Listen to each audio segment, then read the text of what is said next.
Good morning and welcome to TVP World News. I'm your host, Diana Skaya. Poland's Prime Minister Donald Tusk will set out the key goals of Warsaw's presidency of the Council of the European Union at the European Parliament on Wednesday morning. Now, Tusk will tell members of the European Parliament that Poland wants to significantly boost the bloc security. Now, he will propose focusing much of the efforts on the energy, food, and health sectors. Poland's prime minister also wants to improve security along its borders, within its economy, and in the information space. Now, the MEPs are due to debate Tusk's policy initiatives during a 2-hour morning session. Tusk will later on Wednesday visit Oslo for talks with Norwegian Prime Minister Jonas Gahr Støre. The two leaders are due to discuss security issues, deepening relations between Europe and the U.S., and greater cooperation between Poland and Norway on energy and climate policy. EU Foreign Policy Chief Kaja Kallas will outline the bloc's biggest threats during a keynote address at the European Defence Agency conference. Now, Kallas will highlight the European Union's top challenges during her speech in Brussels. The issues include continuing support for Ukraine in its war against Russia and potential challenges in the face of a reset in EU-US relations following Donald Trump's return to the White House. Polish Defense Minister Władysław Kosiniak-Kamysz will later on Wednesday morning outline the defense and security policy priorities of Poland's EU presidency. The suspected sabotage of undersea cables by Russian shadow fleet vessels has shown the threat such clandestine operations pose to European countries. Now, speaking in the European Parliament, Poland's Minister for European Affairs and the responsible executive vice president of the European Commission warned the situation is urgent. I would like to emphasize that Russia's shadow fleet does not only fuel Russia's war machine against Ukraine, but by circumventing the oil price cap. It also poses significant risk to the environment and maritime safety in Europe and globally with its inadequate maintenance and poorly insured vessels. These events demonstrate the vulnerability of the critical infrastructure which we rely on for carrying data, gas and electricity. This must be seen against a backdrop of geopolitical tension and Russia's hybrid attacks against the EU. The damage of one single cable may not necessarily have a big impact in our telecommunications.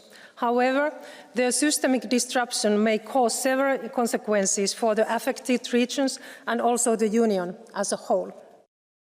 Donald Trump has said he would likely impose additional sanctions on Russia should Vladimir Putin refuse to negotiate with Ukraine. Now, at the same time, Trump has reiterated his claim that if he was in Joe Biden's place in 2022, Ukraine would still be safe. You've called for a ceasefire in Ukraine. If Vladimir Putin doesn't come to the table to negotiate with you, will you put additional sanctions on Russia? Sounds likely. And do you think that the war should be frozen currently along the with war should have never lines? started. If you had a competent president, which you didn't, the war wouldn't have happened. The war in Ukraine would have never happened if I were president.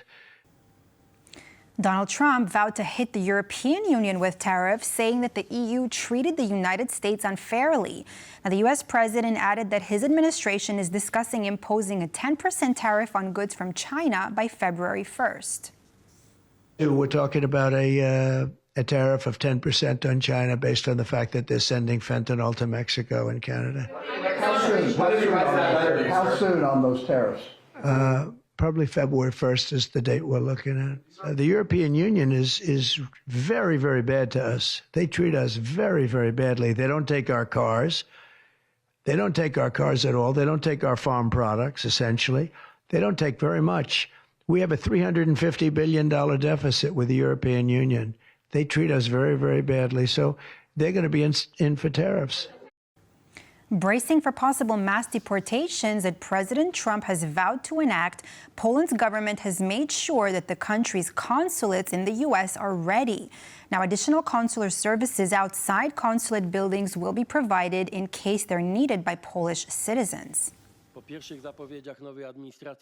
Following initial announcements from the incoming U.S. administration concerning the deportation of illegal immigrants, I've asked the foreign minister to prepare Poland's consulates and diplomatic posts and personnel for the possible consequences this move will have as it applies to Poles living, working, or currently staying in the United States, whose visa or legal status may vary, so to speak. The new administration has not provided information on the details of the operation, so we don't know whether it will impact Polish citizens in the United States. Regardless, we must be prepared for all scenarios, which is why our diplomatic posts in the US will reach out to Polish citizens who are concerned about this situation as soon as possible. Compatriots living abroad whose passports have expired are invited to obtain new documents. In the US, we are also establishing additional consular duty outside consulate buildings. It is also worth doing so in order to be able to vote in the Polish presidential elections. For calling it earlier on Tuesday, the Slovakian opposition withdrew its no-confidence motion against the government headed by Prime Minister Robert Fico, vowing to launch another at a later date. Now, Fico responded to the motion by calling for a behind-closed-doors discussion of the proposal, as well as a recent report from the Slovakian Information Service. Franciszek Pilis has more. The call to topple the government came after Prime Minister Robert Fico supported a comment by MP Tibor Gaspar, a member of the same party as Fico and the Prime Minister's security expert, saying that Slovakia should be ready to leave the EU and NATO. That, combined with Fico's visits to Moscow and his disappearances on so-called vacations, led the opposition to launch the vote, saying they don't trust the Prime Minister with their future. Fico responded with a call for a non-public discussion of the proposal, including a debate on the recent Slovakian Information Service report, which, according to Slovakian news agency TASR, alleges that the Slovakian opposition is seeking to destabilize the country as part of a long-term organized influence operation. All 71 MPs in the opposition signed the initiative to have this session of the parliament to discuss the vote of no confidence. It was started today and proceeded then to take a very strange turn whereby Prime Minister Fico announced that he would only be willing to continue in a non-public session. This never happened in the history of Slovak parliament. While Parliament was debating the motion to oust him, Robert Fico was busy meeting with his Hungarian counterpart and fellow Moscow sympathizer Viktor Orbán, who was visiting Bratislava at the time. The opposition aren't the only ones dissatisfied with Fico's rule. Over 250 Slovakian psychiatrists and psychologists recently wrote a letter to the PM asking him to resign, calling Fico's political behavior and public statements a threat to democracy in Slovakia. There is a very open and public discussion about the fact that his coalition may not last until the end of the full legislative term in 2027. So nobody's ruling out possible early elections. And of course, with pressure and cracks piling up, we can expect further weakening of the government. Despite not reaching the necessary majority to pass the proposal by just a few votes, the opposition has vowed to launch another no-confidence motion in the near future. Hungarian Prime Minister Viktor Orbán visited his Slovakian counterpart Robert Fico in Bratislava on Tuesday to discuss energy policy. Now, both leaders had strong words for what they see as a belligerent stance from Kyiv after Ukraine halted the transit of gas coming from Russia.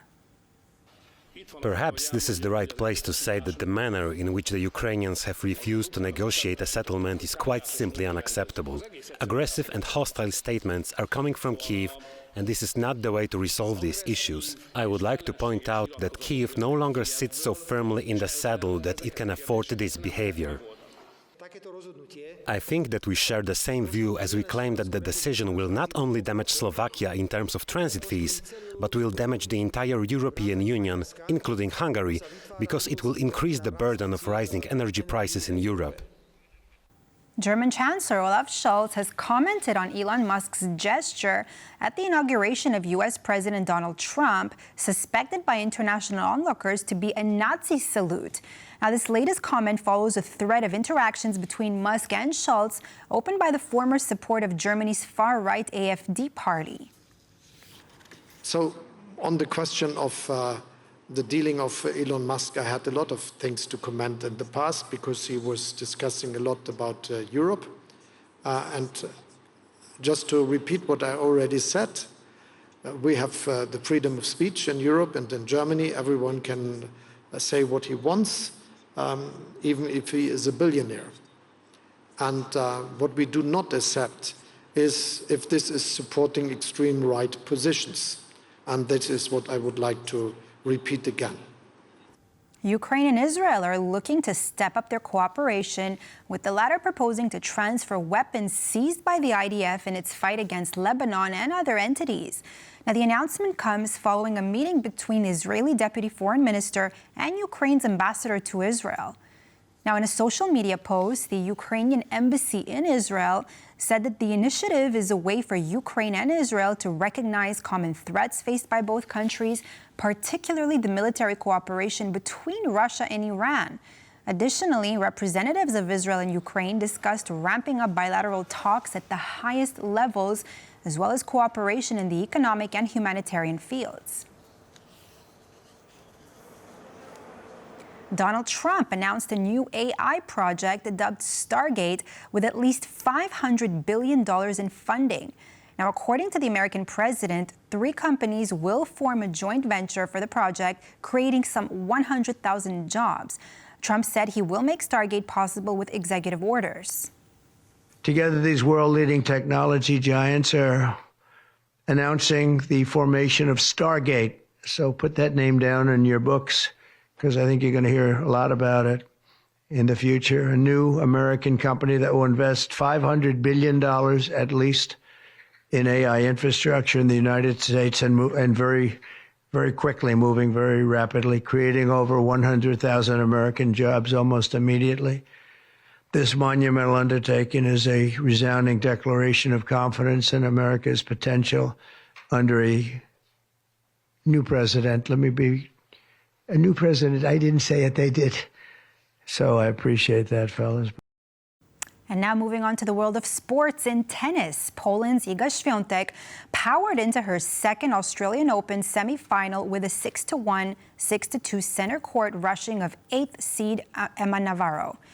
Now, the world number 2 has moved one step closer to ending her title drought at the Australia Open after wrapping up a straightforward but controversial quarterfinal win over Navarro. Now, it came as video evidence suggested she failed to get to a mid-rally drop shot before the ball had hit the court for a second time.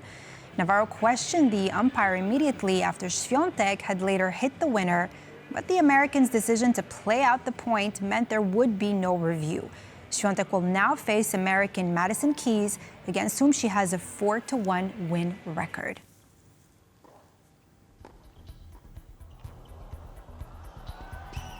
And that's all for this edition of World News here on TVP World. I'm Diana Skaya. Up next, World Talks with Klaudia Czerwińska. Stay tuned.